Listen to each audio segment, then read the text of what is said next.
either because of samskaras, some jivas are very ruthless and animalistic, and practically you can't understand.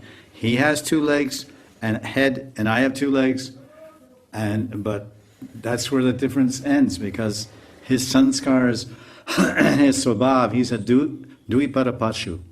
Prabhupada often uses this term, dviparapashu.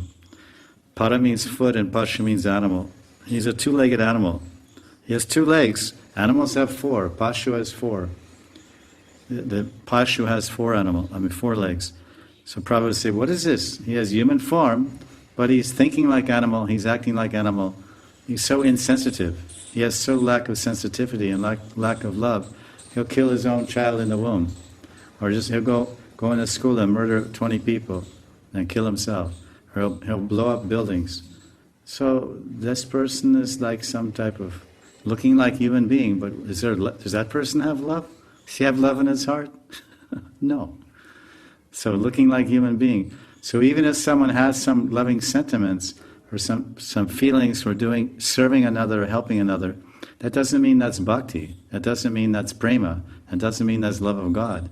It just means that somehow through life after life we have picked up some sanskars of sensitivity.